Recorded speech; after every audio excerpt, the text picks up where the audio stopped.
ਪੰਜਾਬ ਦੀ ਪਤਲੀ ਵਿੱਤੀ ਆਰਥਿਕ ਹਾਲਤ ਨੂੰ ਪਈਆ ਦੇਣ ਲਈ ਮਨਪ੍ਰੀਤ ਬਾਦਲ ਅੱਜਕੱਲ ਕੇਂਦਰ ਦੇ ਹਾੜੇ ਕੱਢ ਰਹੇ ਨੇ। 4100 ਕਰੋੜ ਟੋਟਲ GST ਬਕਾਇਆ ਹੈ ਜੋ ਪੰਜਾਬ ਦਾ ਕੇਂਦਰ ਵੱਲ ਖੜਾ ਹੈ, ਪਰ ਕੇਂਦਰ ਹੈ ਕਿ ਰਾਜਾਂ ਦੇ ਪੈਸੇ ਤੇ ਕੁੰਡਲੀ ਮਾਰ ਬੈਠੀ ਹੈ। ਇਧਰ ਤਨਖਾਹਾਂ ਦੇਣ ਲਈ ਲਾਲੇ ਪੈ ਗਏ ਨੇ, ਪਰ ਮੋਦੀ ਸਰਕਾਰ ਹਾਲੇ ਵੀ ਟਸ ਤੋਂ ਮਸ ਨਹੀਂ ਹੋ ਰਹੀ। ਪੰਜਾਬ ਦਾ ਕੇਂਦਰ ਵੱਲ 2100 ਕਰੋੜ ਮੁਆਵਜ਼ਾ ਅਤੇ 2000 ਕਰੋੜ ਬਕਾਇਆ ਹੈ। ਦਿੱਲੀ ਤੋਂ ਚੰਡੀਗੜ੍ਹ ਪਹੁੰਚੇ ਮਨਪ੍ਰੀਤ ਬਾਦਲ ਨੇ ਕਿਹਾ ਕਿ ਕੇਂਦਰ 18 ਦਸੰਬਰ ਤੱਕ 2000 ਕਰੋੜ ਬਕਾਇਆ ਰਿਲੀਜ਼ ਕਰ ਦੇਵੇਗੀ। ਉਹਨਾਂ ਨੇ ਫਰਮਾਇਆ ਕਿ ਉਹ ਕਿਸੇ ਗੱਲ ਨੂੰ ਇਲੈਬੋਰੇਟ ਨਹੀਂ ਕਰਨਾ ਚਾਹੁੰਦੇ। ਜਿੱਥੋਂ ਤੱਕ ਦਾ ਏਰੀਅਰ ਦਾ ਸਵਾਲ ਹੈ 2000 ਕਰੋੜ ਦਾ, ਉਹਨਾਂ ਨੇ ਜੁਆਇੰਟ ਸੈਕਟਰੀ ਦੀ ਬੜੀ ਸਖਤੀ ਨਾਲ ਡਿਊਟੀ ਲਾਈ ਹੈ ਕਿ 18 ਦਸੰਬਰ ਨੂੰ GST ਕਾਉਂਸਲ ਦੀ ਮੀਟਿੰਗ ਹੈ। 18 ਦਸੰਬਰ ਤੋਂ ਪਹਿਲਾਂ ਪੰਜਾਬ ਦਾ ਪੈਸਾ ਪੰਜਾਬ ਨੂੰ ਪਹੁੰਚ ਜਾਣਾ ਚਾਹੀਦਾ ਹੈ, ਏਰੀਅਰ ਦਾ। ਬੁੱਧਵਾਰ ਗੈਰ BJP ਸ਼ਾਸਿਤ ਸੂਬਿਆਂ ਦੇ ਵਿੱਤ ਮੰਤਰੀ ਕੇਂਦਰੀ ਮੰਤਰੀ ਨਿਰਮਲਾ ਸੀਤਾਰਮਨ ਨੂੰ ਮਿਲਣ ਪਹੁੰਚੇ ਸਨ। ਖਜ਼ਾਨਾ ਭਰਨ ਦੀ ਸ਼ਾਇਦ ਜਿਸ ਉਮੀਦ ਨਾਲ ਸੂਬਿਆਂ ਦੇ ਮੰਤਰੀ ਦਿੱਲੀ ਪਹੁੰਚੇ ਸੀ, ਉਸ ਨੂੰ ਝਟਕਾ ਜ਼ਰੂਰ ਲੱਗਿਆ। ਮਨਪ੍ਰੀਤ ਬਾਦਲ ਨੇ ਮੰਨਿਆ ਕਿ ਕੇਂਦਰੀ ਮੰਤਰੀ ਨੇ ਗੱਲ ਤਾਂ ਬੜੀ ਗੰਭੀਰਤਾ ਨਾਲ ਸੁਣੀ, पर कोई डेडलाइन तय नहीं की थी। तो मुझे इस बात की तो खुशी है कि उन्होंने बड़े सब्र और अदब से हमारी बात सुनी। यूनियन FM ने उन्होंने कोई टाइमलाइन तो नहीं दिया कि कब रिलीज करेंगे, बट उन्होंने अपना फिक्र जरूर जाहिर किया और वो उन्होंने ये भी हमें विश्वास दिलाया कि वो अपनी जिम्मेवारी से भाग नहीं रहे हैं। आप इसका मतलब ये ना निकालिएगा कि ये जिम्मेवारी नहीं है। एंड उन्होंने हमें इस बात क्या भरोसा, तसल्ली, एतबार दिलाया कि जल्द से जल्द, जितनी जल्दी हो सकता है, जितना मुमकिन है और जितनी उनकी हैसियत और औकात है, उतनी जल्दी ये कॉम्पनसेशन जो है स्टेट्स को रिलीज कर दी जाएगी। मतलब साफ है कि हाले बाकी पैसा रिलीज करने ते थोड़ा समा होर लग सकता है, पर मनप्रीत बादल रोज-रोज दिल्ली आना चंगा नहीं लगता, खासकर उदों ਜਦੋਂ ਕਿਸੇ ਤੋਂ ਪੈਸੇ ਮੰਗਣੇ ਪੈਣ, ਕਿਉਂਕਿ ਮਨਪ੍ਰੀਤ ਬਾਦਲ ਦਾ ਮੰਨਣਾ ਕਿ ਪੈਸੇ ਮੰਗਣ ਵਾਲੇ ਨੂੰ ਗੰਭੀਰਤਾ ਨਾਲ ਨਹੀਂ ਲਿਆ ਜਾਂਦਾ। ਪਰ ਇੱਥੇ ਮਨਪ੍ਰੀਤ ਸਾਹਿਬ ਆਪਣੀ ਮਜਬੂਰੀ ਦੱਸ ਰਹੇ ਨੇ। सवाल ये नहीं है कि कॉम्पनसेशन नहीं रिलीज करी, अब तो अगली 2 महीने की कॉम्पनसेशन भी जो है वो भी ड्यू आ गई है। सो अगस्त, सितंबर, अक्टूबर, नवंबर, अब हम दिसंबर में दाखिल हो गए हैं।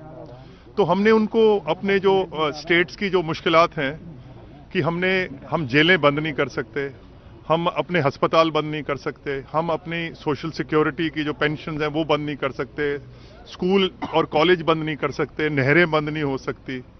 और स्टेट्स के पास जो जिम्मेवारी है वो बहुत बहुत बड़ी है। और कॉम्पनसेशन ये कानून का और इस संविधान का, इनका हिस्सा है। It is the government of India is under obligation to पे।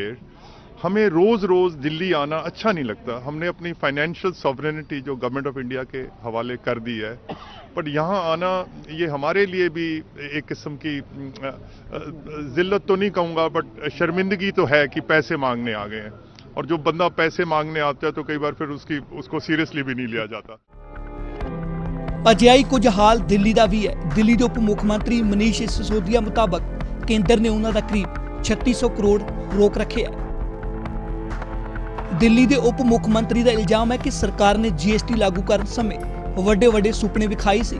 ਹਾਲਤ ਇਹ ਹੈ ਕਿ ਹੁਣ ਉਹ ਸਿਰਫ ਇੱਕ ਸੁਪਨੇ ਹੀ ਸਾਬਤ ਹੋ ਰਹੇ ਨੇ, ਜਿਨ੍ਹਾਂ ਦੇ ਪੂਰੇ ਹੋਣਾ ਫਿਰ ਇੱਕ ਸੁਪਨਾ ਲੱਗ ਰਿਹਾ ਹੈ। उसकी वजह से दिल्ली जैसे राज्य को पिछले 3 महीने में 3600 करोड़ रुपए की जरूरत है जो केंद्र पे ड्यू है। GST कानून बनाया गया था तो उस वक्त केंद्र सरकार GST कानून लेकर आई थी और सभी राज्यों को कहा था कि ये एक देश का सबसे बड़ा टैक्स रिफॉर्म है, इससे देश में बहुत बड़े आर्थिक बदलाव आएंगे और आर्थिक सुधार होंगे। सभी राज्यों को बड़े सपने भी दिखाए गए थे कि आपको भी बहुत फायदा होगा। इसीलिए सारे राज्यों ने अपने मैक्सिमम टैक्स राइट्स सरेंडर कर दिए केंद्र सरकार के पास। और GST में केंद्र सरकार ने गारंटी दी थी कि अगर आपको शुरुआती दौर में कुछ नुकसान होता है तो आप चिंता मत करिए, हम आपको कंपनसेट करेंगे एक पर्टिकुलर ग्रोथ पे। आज जब राज्य वो ग्रोथ पे कंपनसेशन मांग रहे हैं तो वो दिया नहीं जा रहा। पिछले 2 महीने से कंपनसेशन का पूरा पैसा सभी राज्यों का रोक के रखा गया है।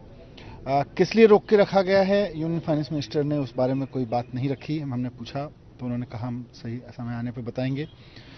ऐसा नहीं है कि पैसा नहीं है। सेस के तहत करीब 50,000 करोड़ रुपए इकट्ठा होकर रखा हुआ है। ਪੰਜਾਬ ਵਿੱਚ ਹਾਲਾਤ ਦਿੱਲੀ ਤੋਂ ਬਦਤਰ ਨੇ। ਇਸ ਮੁਸ਼ਕਲ ਦਾ ਸਭ ਤੋਂ ਵੱਡਾ ਕਾਰਨ ਕੇਂਦਰ ਸਰਕਾਰ ਵੱਲੋਂ GST ਦੀ ਘੱਟ ਉਗਰਾਹੀ ਦੇ ਬਦਲੇ ਮਿਲਣ ਵਾਲੇ ਲਗਭਗ 4,000 ਕਰੋੜ ਰੁਪਏ ਦਾ ਨਾ ਮਿਲਣਾ ਹੈ। GST ਦੀ ਪ੍ਰਕਿਰਿਆ ਨੂੰ ਲਾਗੂ ਕਰਨ ਸਮੇਂ ਤੈਅ ਕੀਤਾ ਗਿਆ ਸੀ ਕਿ ਪਹਿਲੇ 5 ਸਾਲਾਂ 'ਚ ਜੇਕਰ GST ਰਾਹੀਂ ਉਗਰਾਹੀ 14% ਦੀ ਦਰ ਨਾਲ ਨਹੀਂ ਵਧਦੀ ਤਾਂ ਉਸ ਦੀ ਭਰਪਾਈ ਕੇਂਦਰ ਸਰਕਾਰ ਕਰੇਗੀ, ਜਿਸ ਨੂੰ ਮਨਪ੍ਰੀਤ ਬਾਦਲ ਯਾਦ ਕਰਵਾਉਣਾ ਨਹੀਂ ਭੁੱਲਦੇ। ਜਵਾਬ ਜੋ ਪੰਜਾਬ ਮੁੜ ਕੇ ਸੂਬੇ ਦੇ ਲੋਕਾਂ ਨੂੰ ਦੇਣਾ ਹੁੰਦਾ ਹੈ। ਤੇ ਜੇ ਕੋਈ ਟੈਕਸਾਂ ਦੀ ਕੋਈ ਕਮੀ ਰਹਿ ਗਈ ਜਿਹੜਾ ਤੁਹਾਡਾ ਬੇਸ ਈਅਰ ਸੀਗਾ ਤੇ ਉਹਦੀ ਭਰਪਾਈ ਜਿਹੜੀ ਹੈ ਉਹ ਗਵਰਨਮੈਂਟ ਆਫ ਇੰਡੀਆ ਕਰ ਦੂਗੀ ਜੀ। ਤੇ ਤੁਹਾਡੇ ਸ਼ਾਇਦ ਸੁਣਨ ਵਾਲੇ ਜਾਂ ਜਿਹੜੇ ਦੇਖਣ ਵਾਲੇ ਆ ਸ਼ਾਇਦ ਉਹਨਾਂ ਨੂੰ ਇਹ ਨਾ ਪਤਾ ਹੋਵੇ ਕਿ ਜਿਹੜੀਆਂ ਟੋਟਲ ਪੰਜਾਬ ਦਾ ਟੋਟਲ ਰੈਵਨਿਊ ਸੀਗਾ ਉਹਦਾ ਜਿਹੜਾ ਬੇਸ 23% ਜਿਹੜਾ ਸੀਗਾ ਉਹ ਸਾਡੇ ਫੂਡ ਗ੍ਰੇਨਸ ਤੋਂ ਜਿਹੜੀ ਅਸੀਂ ਚਾਵਲ ਤੇ ਵੇਚਦੇ ਆ ਕਣਕ ਜੀ ਉਹਦੇ ਤੇ ਵੈਟ ਵਗੈਰਾ ਅਸੀਂ ਲਾਉਂਦੇ ਹੁੰਦੇ ਸੀਗੇ। ਗਵਰਨਮੈਂਟ ਆਫ ਇੰਡੀਆ ਨੇ ਕਿਹਾ ਕਿ ਇਹ ਹਿੰਦੁਸਤਾਨ ਦੀ ਤਰੱਕੀ ਲਈ ਇਹ ਲਾਜ਼ਮੀ ਹੈ ਕਿ ਤੁਸੀਂ ਆਪਣੇ ਇਹ ਜਿਹੜਾ ਫੂਡ ਗ੍ਰੇਨਸ ਤੇ ਟੈਕਸ ਹੈ ਸਬਸਿਊਮ ਕਰਾ ਲਓ ਤੇ ਇਹਦੀ ਕੰਪਨਸੇਸ਼ਨ ਅਸੀਂ ਤੁਹਾਨੂੰ ਦੇ ਦਿਆ ਕਰਾਂਗੇ। ਬਹਰਹਾਲ ਕੋਈ 2.5 ਸਾਲ ਹੋ ਗੁਜ਼ਰੇ ਹੈ। ਪਹਿਲਾਂ ਜਿਹੜੀ ਕੰਪਨਸੇਸ਼ਨ ਸੀਗੀ ਉਹ ਹਰ ਮਹੀਨੇ ਆ ਜਾਂਦੀ ਸੀ। ਫਿਰ ਇਹਨਾਂ ਨੇ ਸਾਨੂੰ ਕਿਹਾ ਕਿ ਹਰ ਮਹੀਨੇ ਯਾਰ ਹਿਸਾਬ ਕਿਤਾਬ ਬੜਾ ਮੁਸ਼ਕਿਲ ਹੋ ਜਾਂਦਾ, ਫਿਰ ਤਾਂ ਸਾਰਾ ਦਿਨ ਹਿਸਾਬ ਤੇ ਹੀ ਰਵਾਂਗੇ, ਇਹ 2 ਮਹੀਨਿਆਂ ਤੋਂ ਕਰ ਲਓ। ਸੋ ਅਸੀਂ 2 ਮਹੀਨਿਆਂ ਤੇ ਰਜ਼ਾਮੰਦ ਹੋ ਗਏ। ਹੁਣ ਅੱਜ 3 ਮਹੀਨੇ ਹੋ ਗਏ ਆ।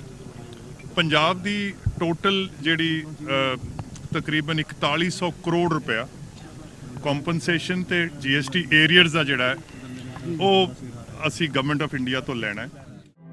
GST ਦਾ ਬਕਾਇਆ ਨਾ ਮਿਲਣ ਦੀ ਸੂਰਤ 'ਚ ਮਨਪ੍ਰੀਤ ਬਾਦਲ ਮੋਦੀ ਸਰਕਾਰ ਖਿਲਾਫ ਸੁਪਰੀਮ ਕੋਰਟ ਜਾਣ ਦੀ ਵੀ ਚੇਤਾਵਨੀ ਦੇ ਚੁੱਕੇ ਨੇ।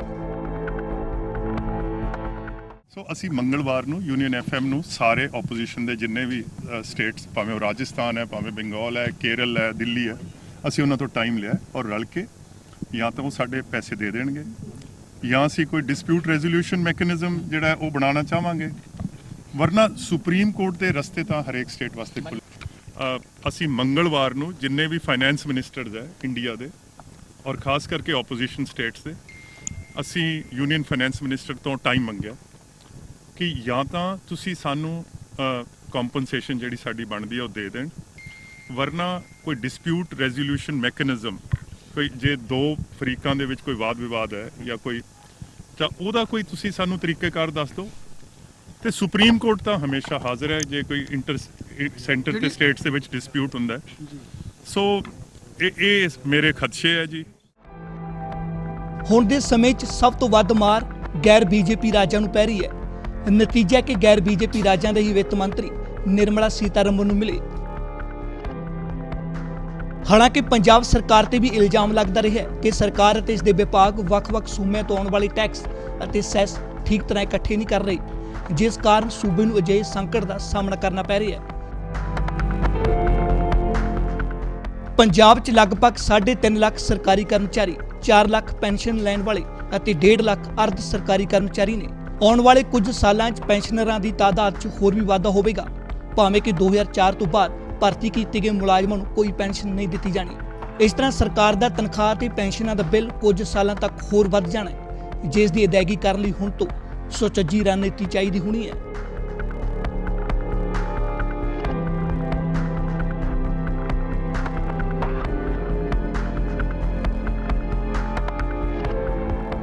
ਪੰਜਾਬ ਦੀ ਹਰ ਵੱਡੀ ਖਬਰ ਦੇ ਲਈ ABP ਸਾਂਝਾ ਤੇ ਜਾ ਕੇ ਬੈਲ ਆਈਕਨ ਦਬਾਓ ਤੇ ABP ਸਾਂਝਾ ਨੂੰ ਸਬਸਕ੍ਰਾਈਬ ਕਰੋ। ਦੇਸ਼ ਦੁਨੀਆ ਦੀ ਹਰ ਵੱਡੀ ਖਬਰ ਤੁਹਾਡੇ ਆਪਣੇ ਭਰੋਸੇਯੋਗ ਚੈਨਲ ABP ਸਾਂਝਾ ਤੇ। ਤੁਸੀਂ ਵੇਖ ਰਹੇ ਹੋ ABP ਸਾਂਝਾ, ਜੋਸ਼, ਜਜ਼ਬਾ, ਜਨੂਨ।